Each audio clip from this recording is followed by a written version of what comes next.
देहरादून से बड़ी खबर सामने आ रही है। बीजेपी विधायक शैला रानी रावत का निधन हो गया। विधायक ने ली मैक्स अस्पताल में अंतिम सांस। रीढ़ की हड्डी की सर्जरी के बाद तबीयत बिगड़ गई थी। काफी समय से इलाज चल रहा था। केदारनाथ से विधायक थी शैला रानी रावत। सीएम थामी समेत तमाम नेताओं ने दुख जताया है। उत्तराखंड की केदारनाथ विधानसभा से बीजेपी विधायक शैला रानी रावत का निधन हो गया। बता दें 68 साल की शैला रानी कुछ महीने पहले सीढ़ियों से गिर गई थी, जिसमें उन्हें काफी चोट आई थी।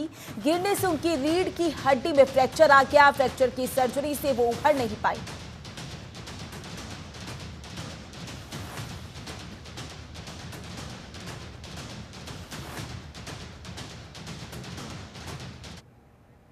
और ज्यादा जानकारी के लिए हमारे संवाददाता हरीश खनेड़ा हमारे साथ जुड़ चुके हैं। हरीश, शैला रानी रावत जिनका निधन हो गया है, लंबे समय से बीमार चल रही थी बताया जा रहा है, क्या ज्यादा जानकारी सामने आ रही है? देखिए मंत्री, उनका उपचार यहाँ पर देहरादून के मैक्स अस्पताल में चल रहा था और उसका काफी समय से चल रही थी। बताया ये जा रहा है कि उनके जो बैकबोन है उसमें कुछ दिक्कतें हो गई थी, जिसका प्रॉब्लम था उसकी वजह से वो चलते नहीं पा रही थी और काफी समय से बेड रेस्ट पे थी और लगातार जिस तरह से उनकी तबियत बिगड़ रही थी। एक बार उनका इलाज उपचार चल रहा था। देर रात 10:30 बजे की बात हुई तो 10:30 बजे शैला रानी रावत जो केदारनाथ विधायक थे उनका निधन हुआ है। इस पर पूरे प्रदेश में इस समय बीजेपी सहित तमाम लोगों में, क्षेत्र के लोगों में शोक की लहर है। और इसके अलावा अगर हम बात करें तो आज मुख्यमंत्री पुष्कर सिंह धामी जी को श्रद्धांजलि अर्पित करने जाने हैं। आपसी के 10:30 बजे का समय है तो बीजेपी प्रदेश कार्यालय में श्रद्धांजलि यहाँ पर दी जा रही है।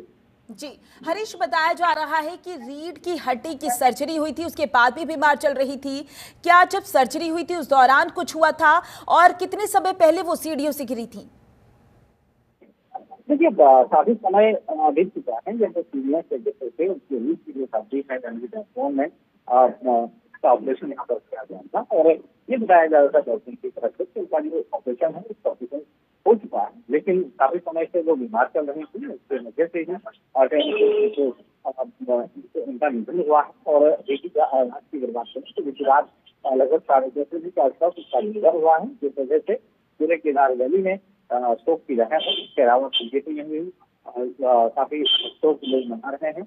और खासतौर पर आज की अगर बात करें तो आज मुख्यमंत्री पुष्कर सिंह धामी 10:30 बजे बीजेपी प्रदेश मुख्यालय में पहुंचे, जहाँ पर जो शोक हुआ है इस पर पहुंचे वहाँ पर पहुंचेंगे। उसके अलावा जो शैला रानी रावत उनको श्रद्धांजलि भी दी जाएगी। बिल्कुल हरीश, सीएम धामी ने भी दुख जताया है, लेकिन अगर शैला रानी रावत की राजनीतिक सफर की बात कर ले तो कैसा राजनीतिक सफर रहा है उनका? देखिए काफी सुलझी हुई विधायक रही है और इस घाटी की अगर बात करें केदारनाथ से वो 2 बार की विधायक रह चुकी हैं। उससे पहले वो कांग्रेस के में भी विधायक रह चुकी हैं और काफी नजदीकी उनकी पावर्फुल रावत को मानी जाती थी। इस वजह से उन्हें कांग्रेस से टिकट मिला था, जिस वजह से उन्हें 2007 में और 2007 से 2012 तक कांग्रेस के साथ थी। उसके बाद में इस बार की बात शैला रानी रावत इतिहास उनका काफी अच्छा रहा है। अनुभवी नेता रही हैं। और क्षेत्र की बात करें केदारनाथ की बात करें तो केदारनाथ में तमाम विकास कार्य शैला रानी रावत के द्वारा किया गया था। और यही नहीं बल्कि वो बहुत सुजीवी मेधावी और घरेलू तौर पर जुड़ी हुई। बिल्कुल हरीश, और ये लाइव तस्वीरें भी सामने आई जहां पर सीएम धामी पहुंचे और श्रद्धांजलि देते हुए नजर आए, क्योंकि कहीं ना कहीं केदारनाथ के लिए बहुत बड़ी क्षति है ये। और जैसा कि आप बता रहे थे उनका जो राजनीतिक सफर है काफी रोचक रहा है, तस्वीरें भी हम देख रहे हैं और अचानक से निधन हो जाना बहुत बड़ी बात है। ऐसे में अब आगे क्या कुछ जानकारी सामने आ रही है, क्योंकि हम तस्वीरों में भी देख रहे हैं सीएम धामी भी पहुंचे हुए हैं और वहां पर श्रद्धांजलि देते हुए नजर आए। लाइव तस्वीरें दिखा रही हैं जहां पर सीएम धामी पत्रकारों से बातचीत करते हुए नजर आ रही हैं।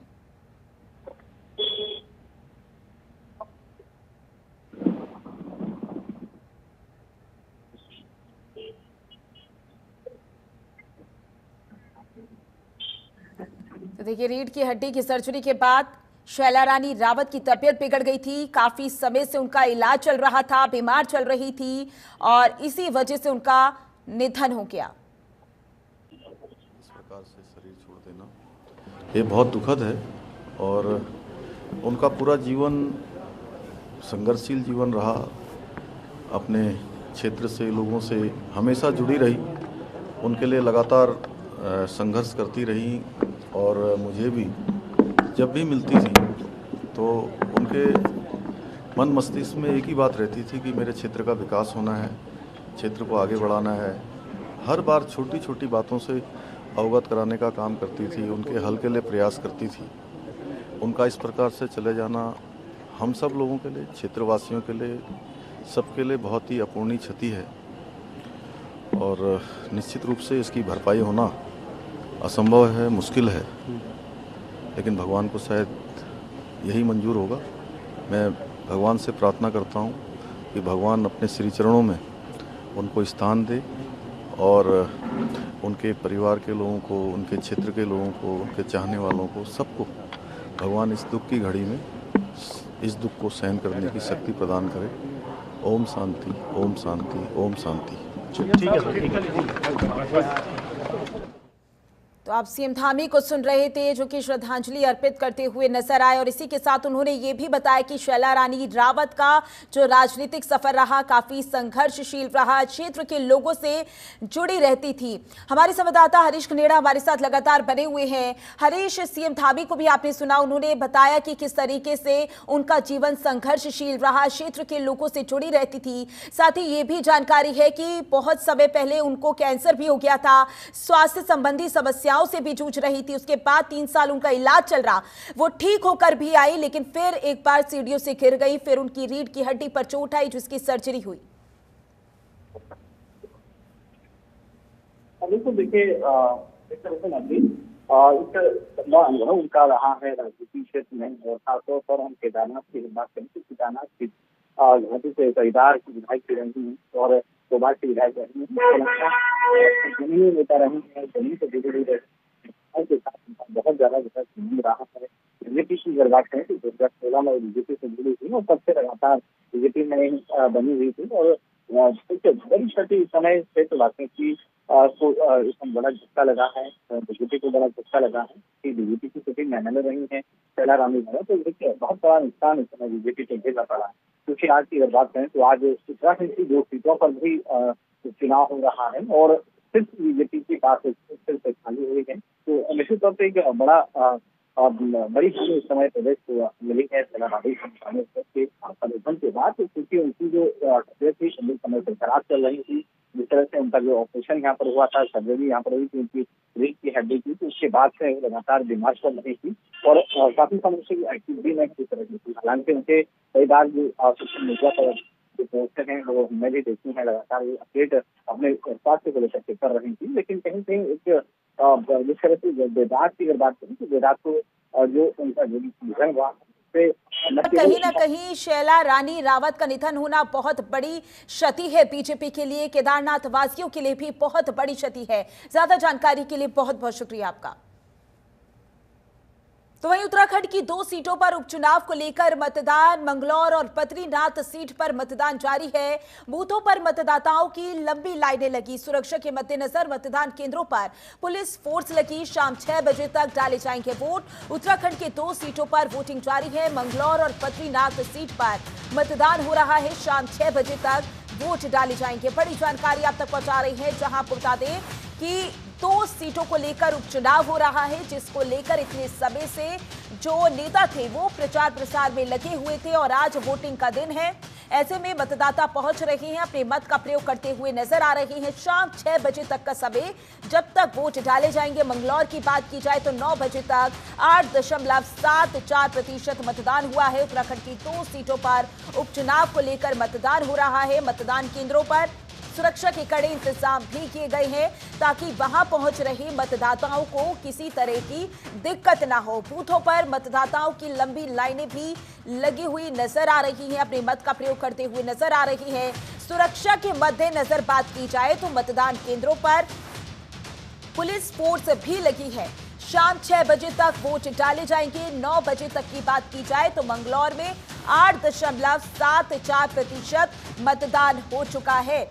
सभी पार्टियों ने अपनी पूरी तैयारी की थी इन उपचुनाव को लेकर। ऐसे में देखना होगा मुकाबला कितना दिलचस्प रहने वाला है, क्योंकि इसके नतीजों का सभी को इंतजार है। इतने समय से प्रचार प्रसार किया जा रहा था दोनों सीटों को लेकर, और ये तस्वीरें देखिए जहां पर मतदाता अपने मत का प्रयोग करते हुए नजर आ रही हैं। लंबी लंबी लाइनें नजर आ रही हैं। बूथों पर सुरक्षा का खासा ख्याल रखा गया है ताकि वहां पर पहुंच रहे मतदाताओं को किसी भी तरह की कोई भी परेशानी का सामना ना करना पड़े। ये तस्वीरें आप देख सकते हैं मंगलौर और बद्रीनाथ सीट की ये तस्वीरें दिखा रही हैं, जहां पर देखिए मतदान केंद्रों पर लंबी लंबी लाइनें नजर आ रही हैं। लोग अपने मत का प्रयोग करते हुए नजर आ रहे हैं। महिलाएं पहुंच रही हैं अपने मत का प्रयोग करने के लिए, क्योंकि उन्हें पता है उनका एक एक वोट कितना जरूरी है। सुरक्षा की बात की जाए तो सुरक्षा के मद्देनजर हर एक इंतजाम देखे गए हैं ताकि वहां पर कोई भी मतदाता पहुंचे उसे किसी भी तरह की कोई भी परेशानी ना हो, किसी भी तरह की कोई भी परेशानी का सामना ना करना पड़े। तो ये तस्वीरें आपको दिखा रही हैं। ये तो तस्वीरें आप देख सकते हैं किस तरीके से मतदाता पहुंच रहे हैं और अपने मत का प्रयोग करते हुए नजर आ रहे हैं। पुलिस फोर्स की भी तैनाती की गई है। तो वहीं रुड़की मंगलौर के लिब्बा रेड्डी में वोट डालने को लेकर विवाद हो गया। वोट न डालने को लेकर लगभग 100 राउंड फायरिंग की गई है। सूत्रों के हवाले से बड़ी जानकारी सामने आ रही है। कांग्रेस प्रत्याशी काजी निजामुद्दीन घायलों को लेकर पहुंचे अस्पताल। काजी निजामुद्दीन ने कहा, मुझसे लड़ो जनता से नहीं। मंगलौर विधानसभा सीट से लिब्बा रेड्डी में बसपा और बीजेपी के कार्यकर्ताओं में लाठी डंडे चल गए, जिसमें कुछ कार्यकर्ता घायल हो गए। भारी पुलिस बल मौके पर पहुंचा, जिसके बाद पुलिस ने सभी को खदेड़ा।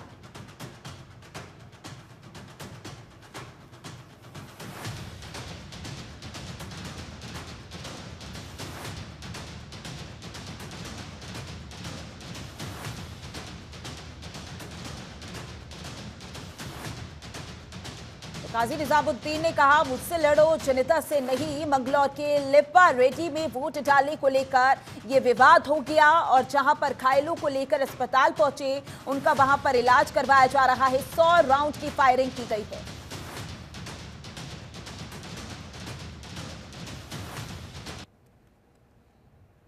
उपचुनाव मंगलौर का आज मतदान हो रहा है। मैं इस वक्त मौजूद हूँ मतदान केंद्र के स्थल के बाहर। मैं आपको दिखाना चाहूँगा कि यहाँ पर जो व्यवस्था है, जो पुलिस की जो सिक्योरिटी की यहाँ पर व्यवस्था की गई है, वो यहाँ पर बिल्कुल तैनात की गई है, जिससे कि जो मतदान है वो शांतिपूर्ण तरीके से हो सके। वहीं मैं आपको दिखाना चाहूँगा तक कि जो मतदाता है वो लाइनों में लगकर अपने मत करने का इंतजार कर रहे हैं और यहाँ पर शांतिपूर्ण तरीके से मतदान हो रहा है। तो वहीं अगर बात करें तो मतदाताओं के अंदर उत्साह भी देखने को मिल रहा है, क्योंकि जिस तरीके से इन बूथों पर भीड़ देख सकते हैं, क्योंकि ये मंगलौर कस्बा ये मोहल्ला है, जहां पर जो मतदान केंद्र यहां पर बनाया गया है, यहां पर मतदाता पहुंच रहे हैं और अपने मत का इस्तेमाल करने के लिए आए हैं। कुछ मतदाता हमारे साथ मौजूद है, उनसे बात भी करना चाहेंगे। भैया, जानना चाहेंगे मतदान करने के लिए आप आए हैं, किस तरह का उत्साह है? देखिए, उत्साह की बात तो ये है, मंगलौर पहले से ही हमारे पूरे इंडिया में पहला नंबर होता है चुनाव में। हर लोग दिलचस्पी लेते हैं, छुट्टी रखते हैं। हम इलेक्शन को एंजॉय की तरह यूज़ करते हैं और इलेक्शन का एक उद्देश्य भी है कि हम लोग सब पुलिस को भी, प्रशासन को भी, सबको सपोर्ट करते हैं। हमें कोई दिक्कत नहीं है, लाइन में लग रहे हैं, छुट्टी रख रखी है, इसीलिए फुल एंजॉय कर रहे हैं। तो किस तरह से मतदान हो रहा है? शांतिपूर्ण तरीके से मतदान किया जा रहा है? मतदान अच्छा चल रहा है, थोड़ा स्पीड स्लो है, लेकिन ठीक है, चल रहा है। भीड़ भी है, ऐसी बात नहीं, मंगलौर में कोई दिक्कत नहीं है। तो अधिकारी को भैया थोड़ी तेज़ी करनी पड़ेगी और भी लोगों से हम बात करने का यहाँ पर प्रयास करेंगे कि किस तरह का मतदान यहाँ पर किया जा रहा है, क्योंकि अगर देखा जाए तो जो मतदाता है वह लाइनों में लगकर अपने मत का इस्तेमाल करने के लिए पहुँचे हैं, क्योंकि आज यहाँ पर जो प्रत्याशी चुनाव लड़ रहे हैं उनकी किस्मत मतपेटी के अंदर बंद हो जाएगी। तो जिस मतदान स्थल पर मैं अभी मौजूद हूँ, यहाँ पर जो एजेंट है उनको बिठाया गया है, यहाँ पर जो प्रशासन के नुमाइंदे हैं वो भी यहाँ पर लगातार अपनी जो ड्यूटी है उस तरीके से निभा रहे हैं। वहीं आपको दिखाना चाहूँगा पूरी तरीके से यहाँ पर जो मतदाता है वो लाइनों में लगकर अपनी बारी का इंतजार कर रहे हैं और आज अपना वो विधायक चुनने के लिए जा रहे हैं। हालांकि देखना होगा, ये तो 13 जुलाई ही तय कर पाएगी कि यहाँ का विधायक कौन बनता है, लेकिन फिलहाल की बात करें तो शांतिपूर्ण तरीके से मतदान हो रहा है। मैं सुनील पटेल, जनतंत्र टीवी, रुड़की। तो तस्वीरें लगातार आपको दिखा रहे थे जहां उत्तराखंड की 2 सीटों पर मतदान जारी है। ज्यादा जानकारी के लिए हरीश कनेड़ा हमारे साथ लगातार बने हुए हैं। हरीश, मंगलौर और बद्रीनाथ सीट को लेकर मतदान जारी है, अभी तक क्या अपडेट सामने आ रहा है? कितने फीसदी वोटिंग हो चुकी है? माधुरी, आज की अगर बात करें तो आज 7 राज्यों से 13 सीटों पर उपचुनाव हो रहा है, जिसमें से उत्तराखंड भी शामिल है। उत्तराखंड की अगर बात की जाए तो उत्तराखंड की 2 विधानसभा बद्रीनाथ और मंगलौर में आज चुनाव हो रहा है। सुबह 8 बजे से ही जो लोग वोटिंग के लिए यहाँ पर पहुंच रहे हैं, 8 बजे से मतदान शुरू हो चुका है। अभी तक की अगर बात करें तो काफी अच्छा रिजल्ट देखा जा रहा है मतदान का। खासतौर पर मंगलौर की अगर बात करें तो मंगलौर में बहुत ज्यादा उत्साह वोटर्स में देखा जा रहा है, मतदाताओं में देखा जा रहा है। सुबह से ही लोग अपनी अपनी बारी का इंतजार यहाँ पर कर रहे हैं। जो पोलिंग बूथ बनाए गए हैं तो वहाँ पहुंच रहे हैं। इसके अलावा बद्रीनाथ की अगर बात करें तो बद्रीनाथ में बहुत ज्यादा उत्साह नहीं है, लेकिन इसके बावजूद भी धीरे धीरे, क्योंकि समय बरसात का भी मौसम है और ऐसे में अगर हम पहाड़ी क्षेत्र की अगर बात करें तो बद्रीनाथ पहाड़ी राज्य है, पहाड़ी विधानसभा है, तो वहाँ पर काफी मुश्किलें लोगों के सामने भी आती है। तो जैसे जैसे धूप चढ़ेगी वैसे वैसे मतदाता अपने घर से बाहर अपने रोजगार मतदान केंद्र पर पहुंचेंगे और मतदान करेंगे। लेकिन कहीं कहीं आज की बात की है तो आज 2 सीटों पर चुनाव हो रहा है, बहुत ज्यादा उत्साह के अंदर है। तमाम जो चीजें हैं वो यहाँ पर देखी जा रही हैं। पुलिस प्रशासन की भी पूरी व्यवस्थाएं देखी जा रही हैं। इसके अलावा लोक निर्वाचन विभाग की तरफ से भी पूरी व्यवस्थाएं यहाँ पर पुख्ता की गई हैं, किसी भी हाल में दिक्कतें न हो, कोई परेशानी न हो। और जो मशीनें हैं वो भी यहाँ पर रखाई गई हैं, ये मशीन, और इसके अलावा एक्स्ट्रा भी यहाँ पर मशीनें रखी गई हैं। ड्रोन के माध्यम से भी नजरें यहाँ पर दोनों जगह पर विधानसभा है मंगलौर और बद्रीनाथ दोनों जगह मौजूद होगी। बिल्कुल, मतदाता पहुंच रहे हैं, अपने मत का प्रयोग करते हुए भी नजर आ रहे हैं। हालांकि सुरक्षा को लेकर खासा इंतजाम भी किया गया है। वहीं रुड़की से हमारे संवाददाता सुनील पटेल भी हमारे साथ जुड़ चुके हैं। सुनील, मंगलौर में जानकारी सामने आई है कि 100 राउंड की फायरिंग हुई है, क्योंकि सुरक्षा के कड़े इंतजाम किए गए थे, उसके बावजूद भी इस तरीके की घटना सामने आई है। माधुरी देखिए, बिल्कुल बताना चाहूंगा, बात करें तो शांतिपूर्ण तरीके से सुबह 8 बजे मतदान शुरू हुआ था, लेकिन उसके बाद बात करें तो सूचना मिली है कि लिब्बारेड्डी गांव के अंदर लगभग 100 राउंड फायरिंग की सूचना है, जो सूत्र बता रहे हैं। हालांकि वहां पर जो लोग घायल हुए हैं, क्योंकि कुछ लोगों का आरोप है कि जो जाट समुदाय के जो लोग हैं वो मुस्लिम समुदाय के लोगों को वोट नहीं डालने का आरोप लगा रहे हैं, जिसमें वहां पर आपस में जो विवाद हुआ और विवाद के चलते 3 लोग घायल हुए हैं। 3 लोगों को जो यहाँ पर कांग्रेस प्रत्याशी काजी निजामुद्दीन वो अपनी गाड़ी से स्वास्थ्य केंद्र लेकर पहुंचे हैं, जहां पर उनको उपचार के लिए भेजा गया है। वहीं काजी निजामुद्दीन कांग्रेस प्रत्याशी ने कहा है कि भाई जो हराना मुझे है, झगड़ा मेरा है, तो मुझसे झगड़ा करना, जनता से क्यों झगड़ा किया जा रहा है?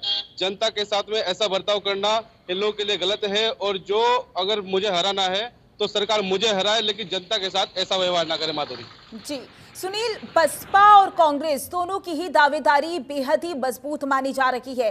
कैसी तस्वीरें नजर आ रही है, क्या समीकरण बनते हुए नजर आ रही हैं?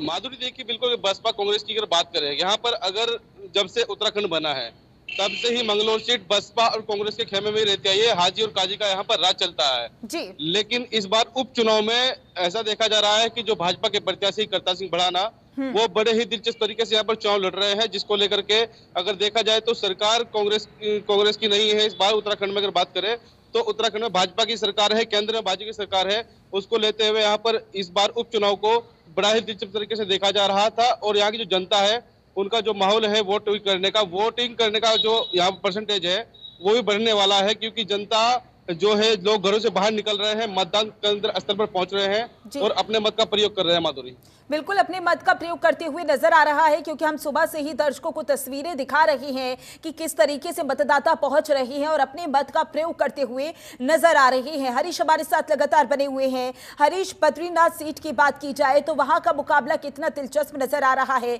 क्योंकि इतने समय से हम ये भी देख रहे थे किस तरीके से उपचुनाव को लेकर जो नेता थे वो तैयारियां करते हुए नजर आ रहे थे, प्रचार प्रसार करते हुए नजर आ रहे थे। ऐसे में अगर मुकाबले की बात की जाए तो कितना दिलचस्प रहने वाला है?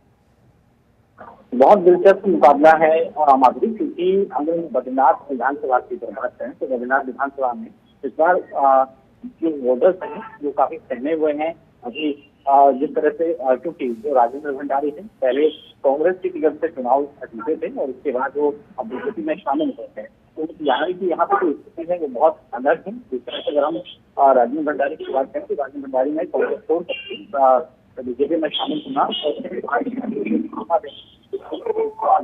तमाम चीजें इसके बाद अब जो नाराजगी है लोगों में इस तरह से देखी जा रही है, कहीं जो राजीव भंडारी है उनके प्रति नाराजगी लोगों की देखी जा रही है। और इस तरह से जो लखन मोटोला खासों पर जो अगर हम बात करें तो कांग्रेस के प्रत्याशी तो उनको भी यहाँ पर मैदान में उतारा गया है। और एक तरफ से देखा जाए तो कहीं न कहीं लोग इस समय ये मान रहे हैं कि राजीव भंडारी ने जिस तरह से पार्टी को छोड़ करके जो लोगों की जो धारणा थी उसको छोड़ करके बीजेपी में शामिल होने का काम किया, क्योंकि बद्रीनाथ विधानसभा से लोगों ने उन्हें भारी मत दे करके उनको विजय बनाया था और कहीं न कहीं कांग्रेस के पक्ष में वोट डाले थे।